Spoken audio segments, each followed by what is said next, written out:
आज हम आपको अगला टॉपिक पढ़ाएंगे, अदिश एवं सदिश राशियां। ठीक है, अदिश और सदिश राशियां क्या होती हैं। तो मैं स्टार्ट कर रहा हूं। पहला है अदिश राशि, ऐसे लिख लो, अदिश और सदिश राशियां किसे कहते हैं। ठीक है, अदिश और सदिश राशियां किसे कहते हैं। ठीक है, तो सबसे पहले हम अदिश राशि लिखेंगे। अदिश राशि, ठीक है, इसको इंग्लिश में बोलते हैं स्केलर क्वांटिटी। ठीक है, अदिश राशि या स्केलर क्वांटिटी। तो देखिए, अदिश राशि क्या होती है। वे राशियां जिन्हें व्यक्त करने के लिए केवल परिमाण की आवश्यकता होती है, अदिश राशियां कहलाती हैं। परिमाण मतलब मात्रा। ठीक है, जैसे हमने किसी वस्तु की लंबाई मापी और 5 मीटर है, तो 5 मीटर क्या हुआ, उसका परिमाण हुआ। तो 5 मीटर बता देने से उसका अर्थ स्पष्ट हो गया। जैसे किसी वस्तु का द्रव्यमान किया और 2 किलोग्राम प्राप्त हुआ, तो 2 किलोग्राम उसका परिमाण हो गया। तो 2 किलोग्राम बोलने से उसका अर्थ स्पष्ट हो जाता है। ऐसी राशियों को अदिश राशियां कहते हैं। ठीक है, तो वे भौतिक राशियां जिन्हें व्यक्त करने के लिए केवल परिमाण की आवश्यकता होती है, अदिश राशियां कहलाती हैं। ठीक है, वे राशियां जिन्हें व्यक्त करने के लिए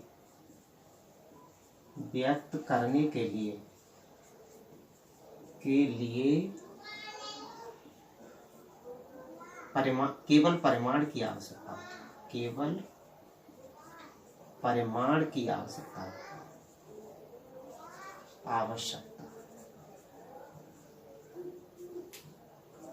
होती है, अदिश राशियां कहलाती हैं। अदिश राशियां कहलाती हैं। जैसे लंबाई, कोमा द्रव्यमान, कोमा समय, कोमा ताप, ठीक है, कोमा कार्य, कोमा ऊर्जा, कोमा शक्ति इत्यादि, ढेर सारी होती है।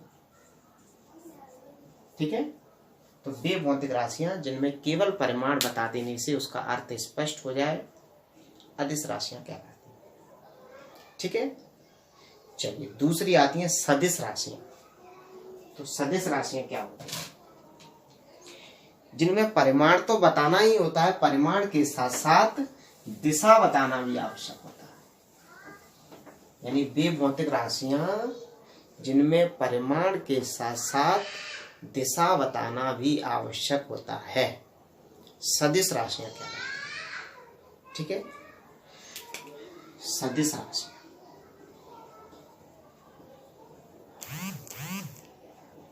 सदिश राशि, इनको वेक्टर क्वांटिटी भी कहते हैं। इंग्लिश में बोलते हैं वेक्टर क्वांटिटी। लिखेंगे वे राशियां जिन्हें व्यक्त करने के लिए परिमाण के साथ साथ, परिमाण मतलब मात्रा को बोलते हैं, परिमाण के साथ साथ दिशा बताना भी आवश्यक होता है। दिशा बताना भी आवश्यक होता है, सदिश राशियां कहलाती हैं। सदिश राशियां कहलाती हैं।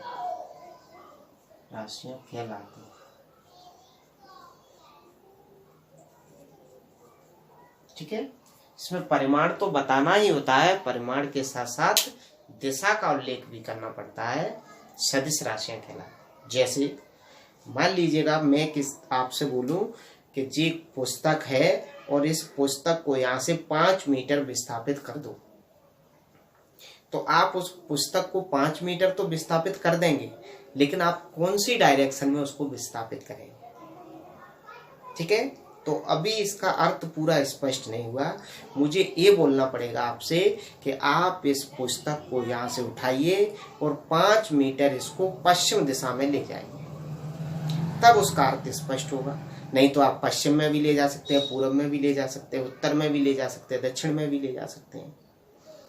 तो पूरी तरह से अर्थ स्पष्ट तब होता है जब उसमें परिमाण के साथ साथ दिशा भी बताई जाए। तो परिमाण तो हो गया उसमें 5 मीटर, लेकिन यदि मैं दिशा नहीं बताऊंगा तो आप उसमें कंफ्यूज रहेंगे। ठीक है, दूसरा हम एग्जांपल दें कि जैसे ये कमरा है, इसमें 4 दीवारें हैं और मैं कहूं आपसे कि आप दीवार पर 5 न्यूटन का बल लगाओ, तो 5 न्यूटन तो बता दिया मैंने, परिमाण तो बता दिया, लेकिन दिशा नहीं बताई, तो अभी आप कंफ्यूज होंगे कि कौन सी दीवार पर बल लगाए।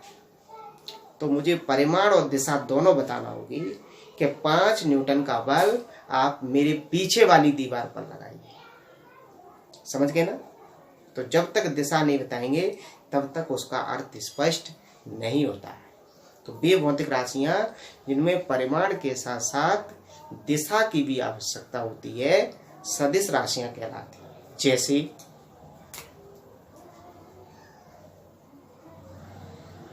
विस्थापन,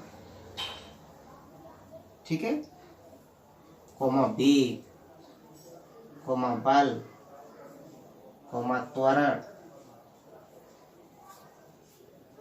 और भी बहुत सारी होती हैं, आवेग, संवेग,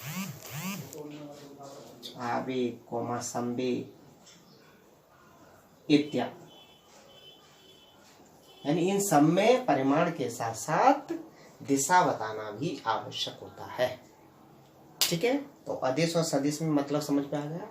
अदिश में सिर्फ परिमाण की आवश्यकता होती है, लेकिन सदिश में परिमाण के साथ साथ दिशा बताना भी आवश्यक होता है। क्लियर? चलिए, अब आता है इन दोनों में अंतर। अदिश एवं सदिश राशियों में अंतर लिखिए। ठीक है, अदिश एवं सदिश राशियों में अंतर लिखिए। अदिश एवं सदिश राशियों में अंतर लिखिए। अंतर, ठीक है, तो एक तरफ लिखेंगे आप अदिश, अदिश राशियां, और दूसरी तरफ लिखेंगे सदिश राशि, सदिश राशि। ठीक है, इस टाइप से आप बंद कर लेंगे, लिख देंगे। ठीक है, अंतर कुछ ऐसे ही लिखते हैं। तो पहला पॉइंट दोनों की देखिए, हम जो इस टाइप का एक टेबल टाइप की बना लेंगे। तो पहला पॉइंट तो दोनों की डेफिनेशन आ जाती है। अदिश में आप लिखेंगे कि वे भौतिक राशियां जिन्हें व्यक्त करने के लिए केवल परिमाण की आवश्यकता होती है, अदिश राशियां कहलाती हैं। इसमें क्या लिख देंगे? वे भौतिक राशियां जिन्हें व्यक्त करने के लिए परिमाण के साथ साथ दिशा की भी आवश्यकता होती है, सदिश राशियां कहलाती हैं। ठीक है, पहला पॉइंट क्या हो जाएगा? डेफिनेशन हो जाएगा दोनों का। दूसरा पॉइंट, अदिश राशियों को अंग्रेजी के साधारण अक्षर द्वारा प्रदर्शित करते हैं, यानी कि इन्हें अंग्रेजी के साधारण अक्षरों द्वारा प्रदर्शित किया जाता है।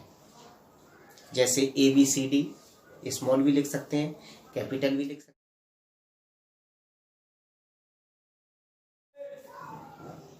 हैं। इन्हें अंग्रेजी के साधारण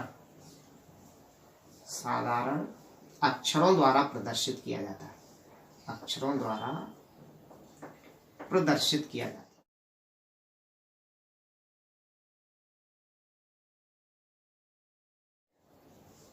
जो साधारण अक्षर होते हैं, जैसे कुछ भी लिख दो, A, B, C, D, ठीक है। जो साधारण अक्षर है, जो क्या है, इसके परिमाण को बता रहे हैं। जैसे A बराबर 5, B बराबर 10, C बराबर कुछ भी, D बराबर ऐसे। तो ABCD क्या है, इसमें उन भौतिक राशियों के परिमाण को बता रहे हैं, उनकी मात्रा को बता रहे हैं, उनकी संख्या को बता रहे हैं, ठीक है। लेकिन सदिश में क्या होता है, सदिश में परिमाण के साथ साथ दिशा बताना होता है। तो इसमें ABCD तो जो ठीक है, परिमाण तो बताना है, इसके साथ साथ दिशा और लगाते हैं, मतलब तीर का निशान और लगाते हैं, ठीक है। तो इन्हें कैसे व्यक्त किया जाता है, इन्हें अंग्रेजी के साधारण अक्षर के ऊपर तीर का निशान लगाकर व्यक्त किया जाता है, ठीक है। तो इस टाइप से लिख सकते हैं, मैं लिख दे रहा हूं, इन्हें अंग्रेजी के साधारण अक्षर के ऊपर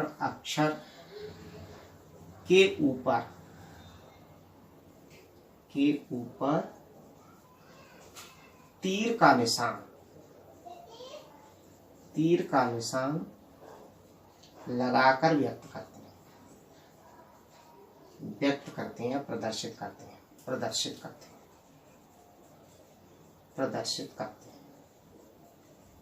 जैसे A, B, C, ये ABCD तो परिमाण बता रहे हैं और J इसकी दिशा हो गई, तो परिमाण और दिशा दोनों हो गए, ठीक है। तो इन्हें अंग्रेजी के साधारण अक्षर के ऊपर तीर का निशान लगाकर प्रदर्शित करते हैं, जैसे ABCD। किसी बुक में ऐसा भी हो सकता है, जैसे A है, इसके ऊपर तीर का निशान नहीं लगा के एक गहरी सी लाइन भी कर देते हैं, इसका मतलब भी उसकी दिशा है, ठीक है। तो ये परिमाण और ये दिशा, गहरा लाइन, लेकिन हम ऐसे ही करेंगे, ठीक है। चलिए, तीसरा पॉइंट क्या आता है,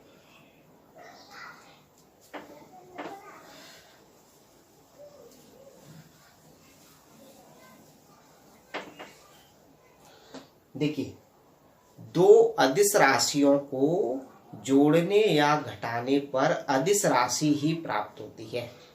यानी दो अदिश को जोड़ेंगे तो अदिश ही आएगा। जैसे एक वस्तु की लंबाई है 5 मीटर और दूसरी वस्तु की लंबाई है 7 मीटर, और दोनों को जोड़ेंगे तो कितना आ जाएगा, 5 + 7 यानी कि 12 मीटर। तो तीनों ही क्या अदिश हुए। तो दो अदिश राशियों को जोड़े या घटाएं, हमें कैसी राशि प्राप्त होगी, अदिश राशि ही प्राप्त होती है। तो हम लिख सकते हैं तीसरा पॉइंट, दो अदिश राशियों को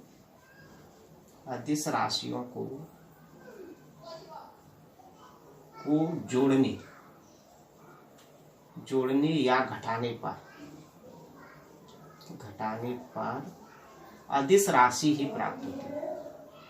अदिश राशि ही प्राप्त होती है।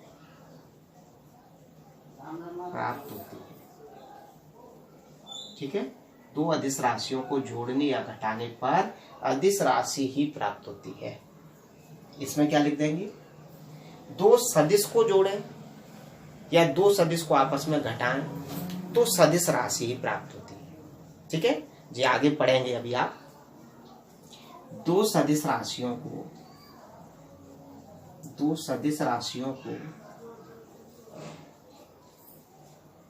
जोड़ने या घटाने पर सदिश राशि ही प्राप्त होती है। सदिश राशि ही प्राप्त होती है। ठीक है, सदिश को जोड़ेंगे तो सदिश प्राप्त होता है, अदिश को जोड़ेंगे तो अदिश प्राप्त होता है। ठीक है, अदिश में से अदिश को घटाएं तो अदिश प्राप्त होता है, और सदिश में से सदिश को घटाएं तो सदिश प्राप्त होता है। चौथा पॉइंट, ये पॉइंट समझ में आ गया होगा। चौथा पॉइंट, इनका गुणा है। दो अदिश राशियों का गुणनफल अदिश राशि ही प्राप्त होता है। जब दो अदिश राशियों का गुणा करेंगे तो अदिश राशि ही आती हैं। ठीक है, पॉइंट है, दो अदिश राशियों दो अदिश राशियों का गुणनफल हमेशा अदिश राशि ही प्राप्त होता है। अदिश राशि ही प्राप्त होता है।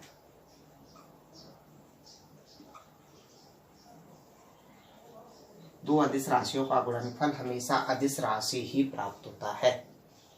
इसमें लेकिन इसका थोड़ा सा डिफरेंट होता है। यदि हम दो सदिश राशियों का गुणा करें तो वो गुणा सदिश भी आ सकता है और अदिश भी आ सकता है। तो दो सदिश राशियों का गुणनफल, दो सदिश राशियों का गुणनफल सदिश या अदिश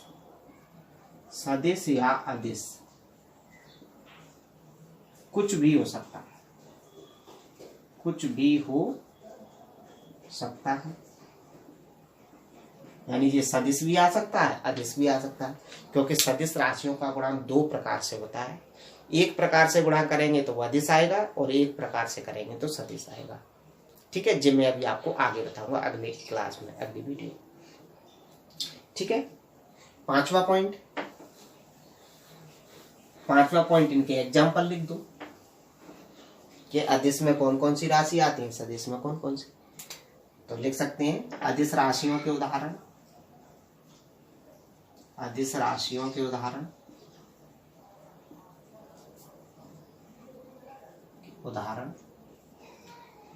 जैसे लंबाई,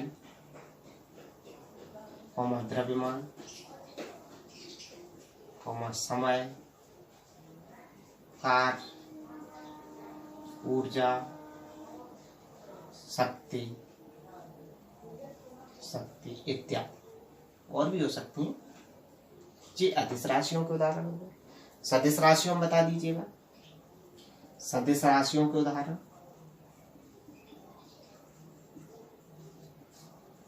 ये उदाहरण यानी कौन कौन सी सदिश राशि है, जैसे विस्थापन, बल, वेग, त्वरण इत्यादि, आवेग, संवेग वगैरह वगैरह भी लिख सकते हैं। ठीक है, तो हम अदिश और सदिश के उदाहरण बता सकते हैं। तो इस तरह हमारे 5 पॉइंट हो गए। ठीक है, क्वेश्चन एग्जाम में आता है तो 4 नंबर से ज्यादा बड़ा नहीं आएगा, और 4 नंबर के क्वेश्चन के लिए 4 पॉइंट हमारे लिए पर्याप्त है। तो हम यहाँ तक इसको लिख के क्वेश्चन को कंप्लीट कर सकें। ठीक है, चलिए अब आता है अगला प्रश्न। सदिशों की निम्न सदिशों को परिभाषित कीजिए। निम्न सदिशों को परिभाषित कीजिए।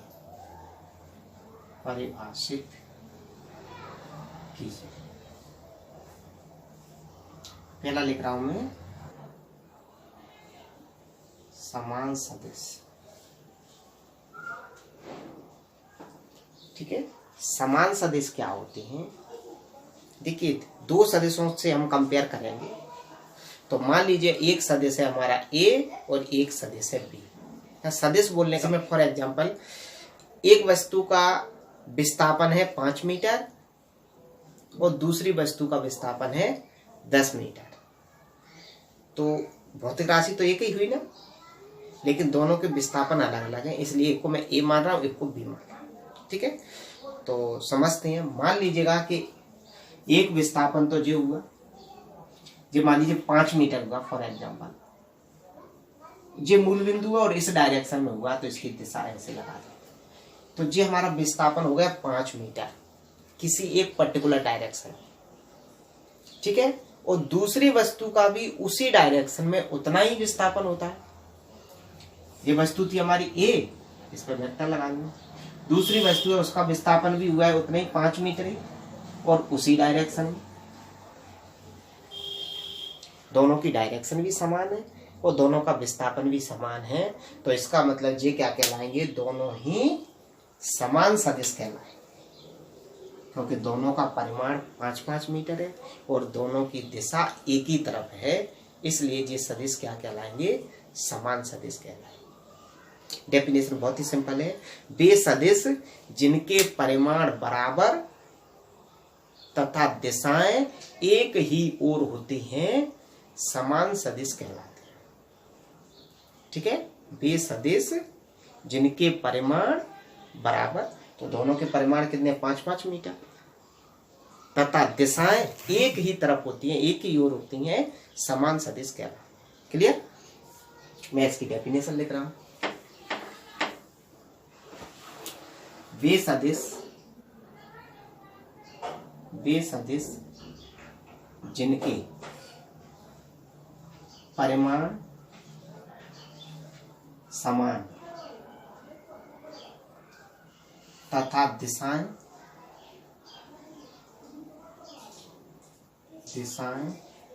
एक ही ओर होती हैं, एक ही ओर होती हैं, समान सदिश कहलाते हैं, समान सदिश कहलाते हैं। क्या? ठीक है, मैं इसका चित्र बना रहा हूं। जो होगा एक सदिश, ये तो उसका परिमाण हो गया, और जे इसकी दिशा, इसको नाम दे रहा हूं ए। दूसरा सदिश, इसका परिमाण भी उसी के बराबर है, यानी दोनों की लंबाई बराबर है, दोनों का परिमाण बराबर है और दोनों की दिशा एक ही तरफ है, इसलिए ये दोनों कैसे सदिश है, समान सदिश। ठीक है, मैं इसी में जोड़ रहा हूं। वेक्टर ए और वेक्टर बी, ऐसे पढ़ते हैं इसको। वेक्टर ए, वेक्टर मतलब सदिश, तो वेक्टर ए और वेक्टर बी दो समान सदिश होंगे, समान सदिश होंगे यदि, कौन कौन सी कंडीशन हो? पहली कंडीशन क्या है उनकी, दोनों के परिमाण बराबर हो। तो परिमाण को हम ऐसे लिखते हैं, जो होगा वेक्टर ए का परिमाण और जो होगा वेक्टर बी का परिमाण, दोनों के परिमाण क्या हो, बराबर हो, यानी दो समांतर रेखाओं के बीच में लिख लेते हैं। तो इसका मतलब क्या पढ़ेंगे, इसको परिमाण ए और इसको पढ़ेंगे परिमाण बी। तो दोनों के परिमाण क्या होने चाहिए, बराबर होने चाहिए, समान होने चाहिए। और दूसरी कंडीशन क्या है, दोनों की जो दिशाएं हैं वो भी बराबर होनी चाहिए, मतलब समान होनी चाहिए, दोनों की दिशाएं भी समान होनी चाहिए। तो ये तो सेकंड क्या बता रहा है, दिशाओं को, और जो फर्स्ट परिमाण, तो दोनों के परिमाण बराबर है और दोनों की दिशा एक ही। तो जी क्या होगा हमारा, समान सदिश। ठीक है, चलिए अब आता है दूसरा,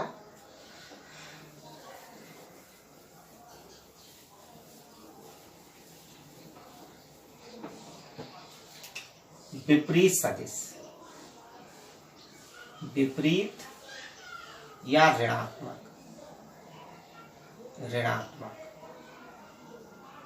ऋणात्मक सदिश।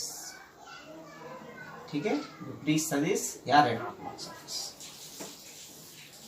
तो विपरीत सदिश या ऋणात्मक सदिश क्या होगा, जैसे एक सदिश हो गया ये इसका परिमाण और ये इसकी डायरेक्शन हो गई, इस तरह जो होगा सदिश है।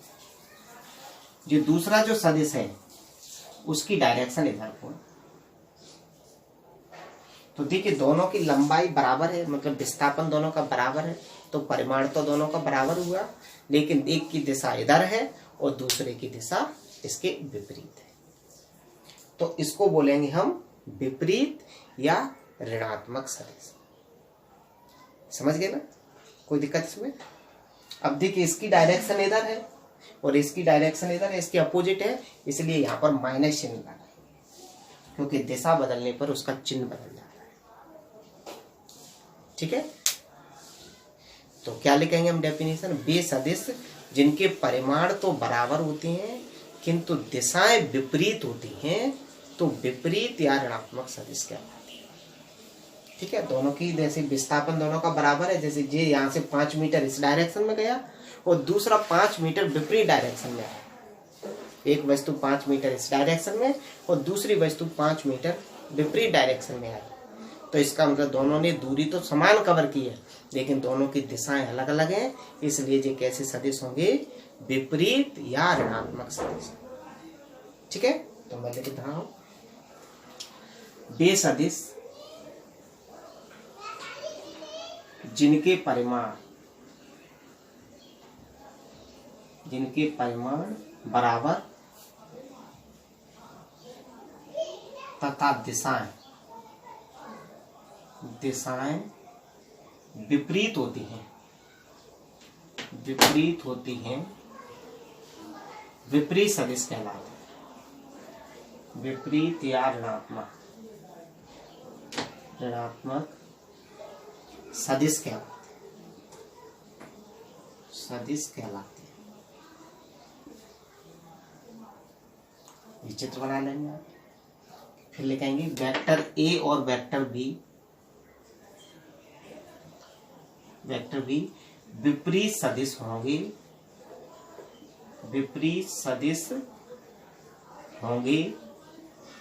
यदि ये दो कंडीशन को फॉलो करें। पहला तो क्या है, दोनों के परिमाण कैसे होने चाहिए, बराबर, और दोनों की दिशाएं विपरीत। यहाँ पर जब माइनस चिन्ह लगा जाएंगे तो इसका मतलब है दोनों की दिशाएं क्या है, विपरीत होगी। ठीक है, तो ये दोनों सदिश क्या कहलाएंगे, विपरीत या ऋणात्मक सदिश। ठीक। तीसरा आता है आपका समांतर सदिश।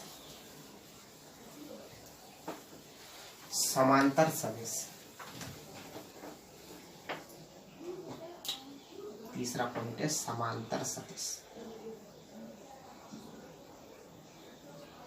तो समांतर सदिश क्या होता है?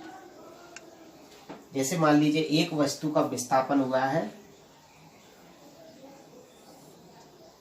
5 मीटर इस डायरेक्शन, और दूसरी वस्तु का उसी डायरेक्शन में विस्थापन हुआ है 3 मीटर। तो दोनों की दिशाएं तो समान है, लेकिन दोनों के परिमाण अलग अलग। परिमाण दोनों के बराबर नहीं है, लेकिन दिशाएं दोनों की बराबर। एक वस्तु ने उसी डायरेक्शन में 5 मीटर की दूरी कवर की है, दूसरी वस्तु ने उसी डायरेक्शन में 3 मीटर की दूरी कवर की है। तो दोनों की दिशाएं समान हो गई, लेकिन दोनों के परिमाण अलग अलग हैं, इसलिए ये कैसे सदिश कहलाएंगे, समांतर सदिश। ठीक है। वे सदिश जिनके परिमाण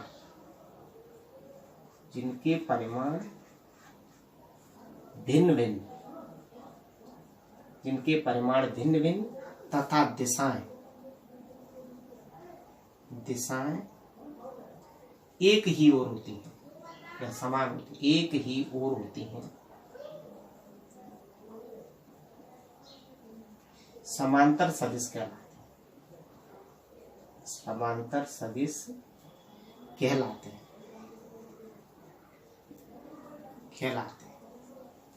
चित्र बना लेंगे, इसी में आगे लिख देंगे। चित्र के बाद वेक्टर ए और वेक्टर बी समांतर सदिश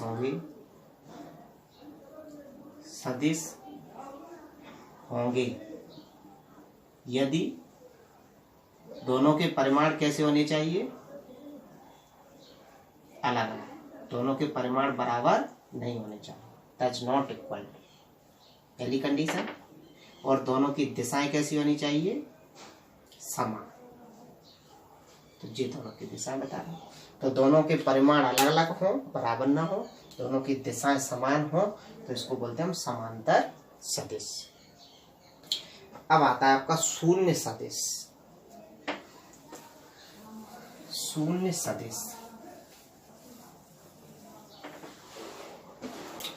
होता है शून्य सदिश, जीरो वेक्टर। शून्य सदिश तो वह सदिश जिसका परिमाण शून्य होता है। जैसे सपोज कीजिए कोई वस्तु यहाँ पर थी मूल बिंदु पर, और यहाँ से उसने दूरी कवर की 0, मतलब वो किसी भी डायरेक्शन में नहीं गई। वस्तु जहाँ पर थी तो वो ही उसका प्रारंभिक बिंदु हो गया और वो ही उसका अंतिम बिंदु हो गया। ठीक है, तो इसका परिमाण कितना हुआ, 0 हुआ। तो वह सदिश जिसका परिमाण 0 होता है शून्य सदिश कहलाता है। और शून्य सदिश की दिशा कुछ भी हो सकती है। जैसे सपोज कीजिए अभी तक हम क्या पढ़ रहे थे, जैसे कोई जो मूल बिंदु है, वस्तु यहाँ से यहाँ तक जा रही थी, तो जो मूल बिंदु से यहाँ तक, ये प्रारंभिक बिंदु, ये अंतिम बिंदु, तो इसकी डायरेक्शन हमें अपने आप पता चल गई ना। लेकिन शून्य में क्या होगा, ये इसका प्रारंभिक बिंदु है और ये इसका अंतिम बिंदु है, तो वस्तु किधर गई है तो उसकी डायरेक्शन का पता ही नहीं चल रहा है, तो उसकी डायरेक्शन क्या होगी, कुछ भी हो सकती है। ठीक है, तो शून्य सदिश की दिशा का हमें पता नहीं चलता है, तो लिख सकते हैं वह सदिश जिसका परिमाण शून्य होता है, शून्य सदिश कहलाता है, शून्य सदिश कहलाता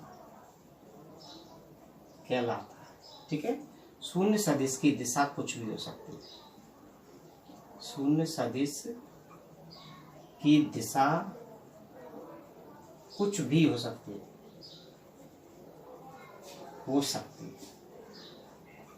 शून्य सदिश की दिशा कुछ भी हो सकती है। अब कहोगे कि शून्य को सदिश क्यों मानते हैं, क्योंकि अभी मैंने एक डिफरेंस लिखवाया था आपको सदिश और अदिश राशियों में। क्या था कि दो सदिशों को जोड़ने या घटाने पर सदिश राशि ही प्राप्त होती है। जैसे मैं एक एग्जांपल दे रहा हूँ, एक सदिश है मान लीजिए जी और दूसरा सदिश है जी, दो सदिश है लेकिन दोनों समान है। एक में से दूसरे को घटाएंगे तो क्या बचाएंगे, अभी तक आप जीरो बचाएंगे, तो जीरो में तो दिशा है ही नहीं अभी, तो वो वाला नियम गलत हो जाएगा। तो यहाँ पर क्या बचेगा, जीरो और वेक्टर, क्योंकि दो सदिश राशियों को जोड़ने या घटाने पर सदिश राशि ही प्राप्त होती है। तो जोड़ने या घटाने पर कैसी राशि आई है, सदिश राशि। ठीक है, क्योंकि इसका परिमाण कितना हो गया, जीरो, और जे इसकी दिशा है। अब ये दिशा कुछ भी हो सकती है। ठीक है, तो इसलिए इसको यदि हम ऐसा लिख देंगे तो ये गलत हो जाएगा, और यदि इसको हम ऐसा लिखेंगे तो ये सही हो। ठीक है, क्योंकि सदिश में से सदिश को घटाएंगे तो सदिश ही आएगा। क्लियर? चलिए अब मैं आगे बढ़ता हूं, और अगला सदिश है आपका एकांक सदिश।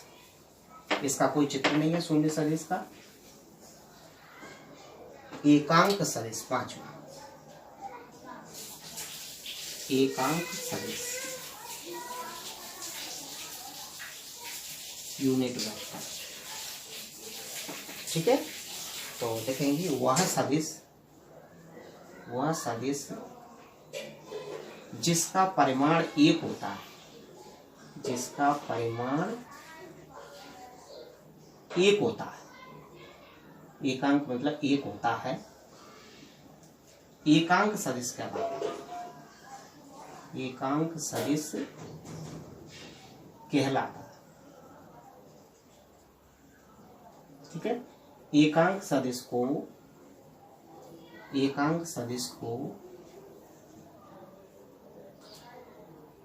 अंग्रेजी के साधारण अक्षर के ऊपर, अंग्रेजी के साधारण अक्षर के ऊपर, अक्षर के ऊपर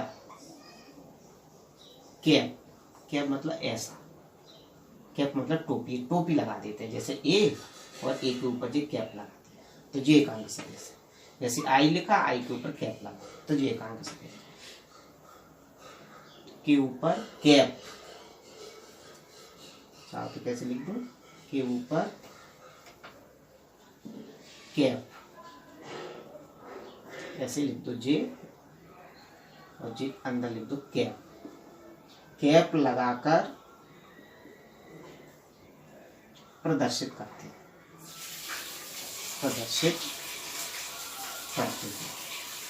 ठीक है, ये निशान है एकांक सदिश का, सिंबल है।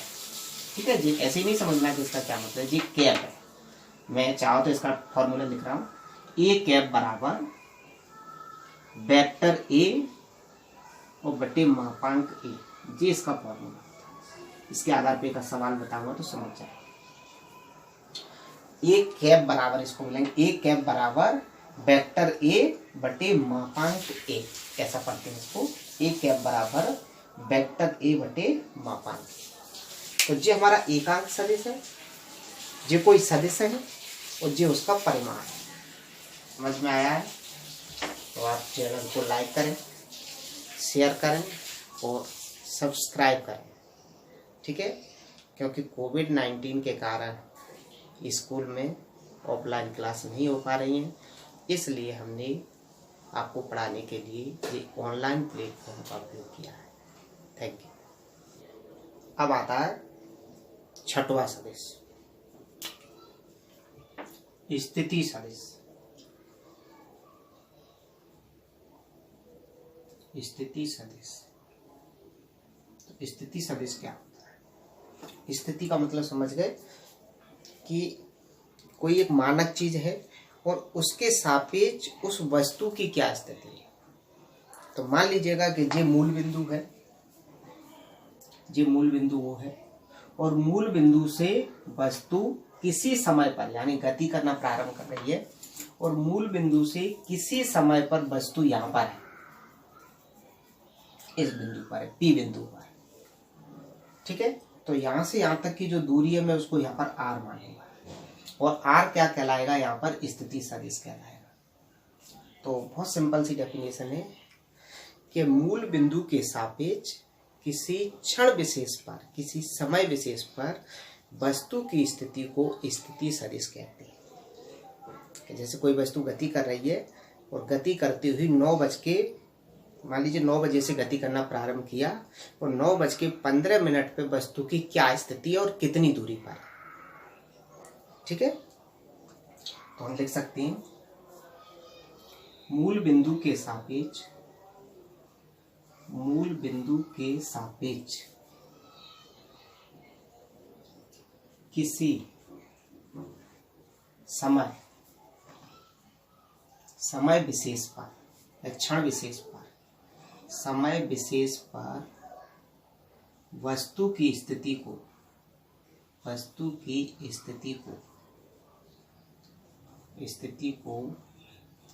स्थिति सदिश कहते हैं। स्थिति सदिश कहते हैं तथा इसे आर वेक्टर द्वारा प्रदर्शित करते हैं,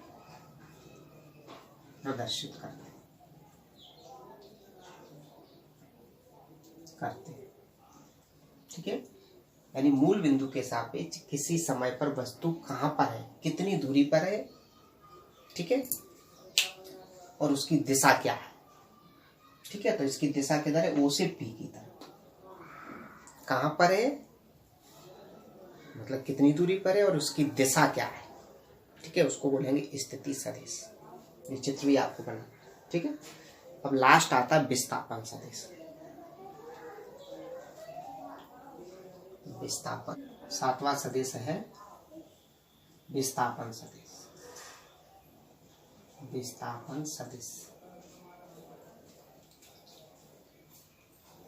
ठीक है? विस्थापन सदिश क्या होता है? मान लीजिएगा कि ये मूल बिंदु है O, ठीक है? प्रारंभ में किसी वस्तु की स्थिति थी ये P, ठीक है? चैनल को लाइक, शेयर और सब्सक्राइब करें। तो मूल बिंदु के सापेक्ष कोई वस्तु एक गतिमान है और यहाँ पर उसकी प्रारंभिक स्थिति से, यहाँ से अब ये वस्तु गति करके वैसे गति करती हुई जा रही है, लेकिन यहाँ से दूसरे बिंदु पर पहुंच रही है। सपोज कीजिए P से Q पर पहुंचे, ठीक है? P से कहाँ पर पहुंचे? Q पर। तो यहाँ से यहाँ तक इसको कुछ समय लगा होगा, इसको मैं प्रारंभिक मान लूँ और इसको अंतिम मान लूँ। तो प्रारंभिक बिंदु से अंतिम बिंदु के बीच में वस्तु का जो विस्थापन हुआ है उसको बोलेंगे विस्थापन सदिश। तो ये प्रारंभिक बिंदु की स्थिति थी इसकी, ये इसकी अंतिम बिंदु की स्थिति होगी, इसको मैं R2 वेक्टर मान लेगा, ठीक है? तो इसका विस्थापन सदिश क्या हो गया? P की। तो मैं इसकी डेफिनेशन लिख रहा हूँ, दिए गए समय अंतराल में गए समयांतराल, दिए गए समयांतराल में गतिमान कण, कोई कण है जो गतिमान है, गतिमान कण या वस्तु भी लिख सकते हैं, गतिमान वस्तु लिख दो, गतिमान वस्तु की मूल बिंदु के सापेक्ष, मूल बिंदु के सापेक्ष प्रारंभिक और अंतिम, प्रारंभिक और अंतिम बिंदुओं के बीच के विस्थापन को, विस्थापन को विस्थापन सदिश कहते हैं, विस्थापन सदिश कहते हैं। ठीक है, दिए गए समयांतराल में गतिमान वस्तु की मूल बिंदु के सापेक्ष प्रारंभिक और अंतिम बिंदुओं के बीच के विस्थापन को विस्थापन सदिश कहते हैं। तो यहाँ पर विस्थापन सदिश क्या आ जाएगा? जी। इसको चाहो तो आप एस वेक्टर मान सकते हैं। ठीक है, जी आपका विस्थापन सदिश है, यानी कि वस्तु इस बिंदु से इस बिंदु तक विस्थापित है। तो जब वो इस बिंदु पर थी तो मूल बिंदु के सापेक्ष उसकी स्थिति ये थी, यानी यहाँ से यहाँ तक की दूरी और जे डायरेक्शन। जब वो यहाँ से इस बिंदु पर पहुंच गई तो मूल बिंदु के सापेक्ष उसकी जे दूरी हो गई और जे डायरेक्शन है।